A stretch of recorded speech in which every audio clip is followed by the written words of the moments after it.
Hoy vamos a hablar de Azerbaiyán, un país que es literalmente un puente entre Europa y Asia. Y no es un país cualquiera, ¿eh? Se le conoce como la Tierra del Fuego. Vamos a ver por qué.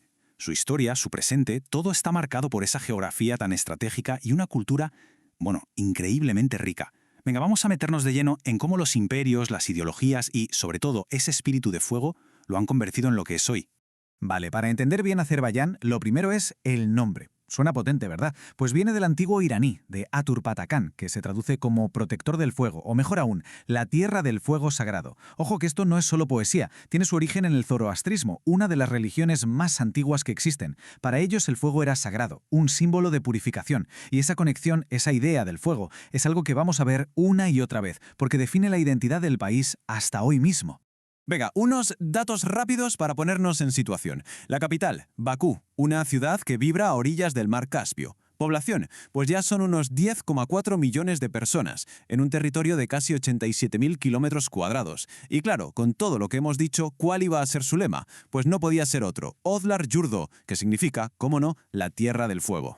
Bueno, para no perdernos en su historia, que es muy densa, la hemos organizado en 5 partes. Primero, vamos a ver qué significa eso de ser la Tierra del Fuego, su geografía. Luego, nos vamos de viaje al pasado, a cuando era una encrucijada de imperios. Después, un momento clave, su primera república, que fue, bueno, breve pero muy intensa. Seguiremos con cómo se construyó la nación moderna y acabaremos, como es lógico, echando un vistazo al Azerbaiyán de hoy en día. Empezamos pues por el principio, la Tierra del Fuego.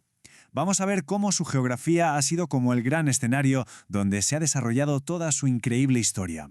A ver, ¿dónde está exactamente Azerbaiyán? Pues en el Cáucaso. Y es que hace de puente de verdad entre dos continentes. Por un lado, al este, tiene el mar Caspio, que es una frontera natural tremenda. Y luego, para enmarcarlo todo, las montañas del Gran y del Pequeño Cáucaso. ¿Qué significa todo esto? Pues que desde siempre ha sido una ruta comercial clave, un sitio de encuentro, pero claro, también un foco de conflictos.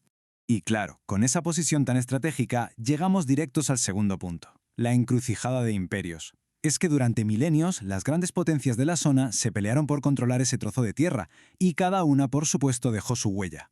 Mirad, esta línea de tiempo es un resumen brutal de siglos de historia. Nos vamos al 550 a.C., casi nada, y ya era parte del imperio persa aqueménida. Damos un salto al siglo XI, llegan los turcos selyúcidas. Y esto lo cambia todo, ¿eh? La gente, el idioma, todo. En 1501 toma el control la dinastía safávida, que además impone el chiismo. Y ya el último gran cambio, 1828. Después de unas cuantas guerras, a Persia no le queda otra que ceder el territorio al imperio ruso, que no paraba de crecer.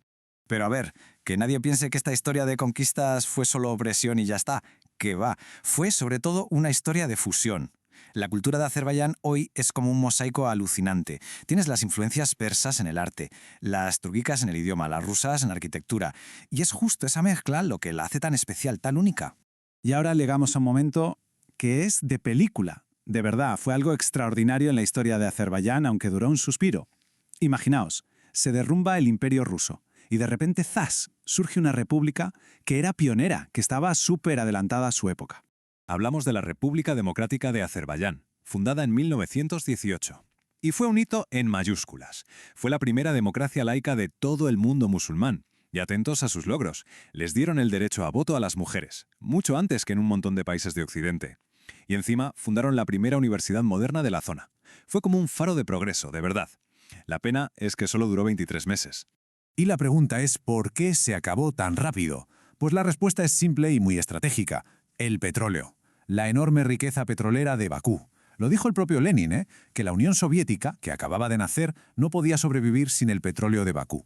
Así de claro. Y así fue. En 1920 el Ejército Rojo invadió el país. Fin de la independencia. Y para adentro, Alaus. Y esa invasión nos mete de cabeza en el cuarto capítulo, la creación de la nación moderna. Vamos a ver esos 70 años dentro de la Unión Soviética y después cómo resurge Azerbaiyán hasta convertirse en la potencia energética que es hoy. La época soviética fue la cara y la cruz. Por un lado, sí, hubo industrialización y la gente aprendió a leer y a escribir masivamente. Pero por otro, la opresión política y cultural fue tremenda. Luego en el 91 llegó la independencia. Por fin, recuperaron su soberanía. Pero los primeros años fueron durísimos, con la guerra de Nagorno-Karabaj. La gran diferencia con el pasado, que en la época soviética su petróleo era para Moscú. Hoy es la base de su propia economía. Y para que nos hagamos una idea de lo que eso significa, mirad este número. En 2018, su Producto Interior Bruto, ajustado por poder de compra, era de más de 172.000 millones de dólares. Una auténtica barbaridad.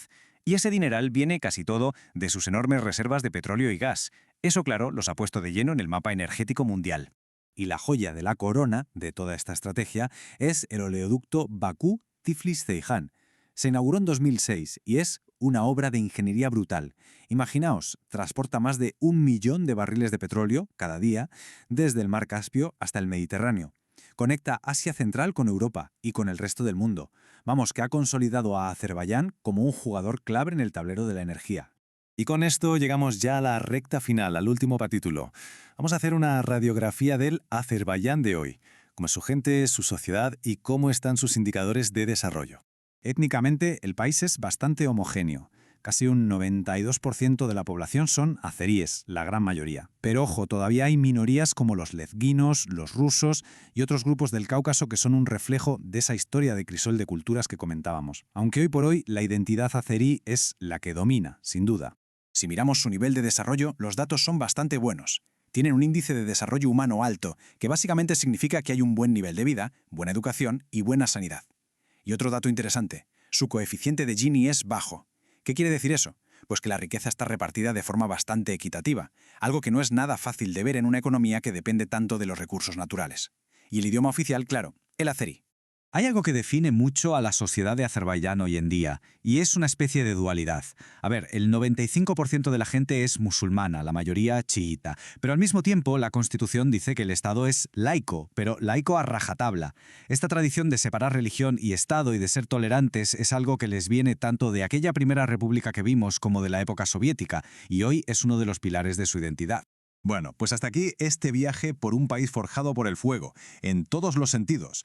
Una nación que ha vivido siempre en una encrucijada, ya sea geográfica, cultural o histórica, y que ha sabido jugar muy bien sus cartas para convertir su energía en poder en el mundo.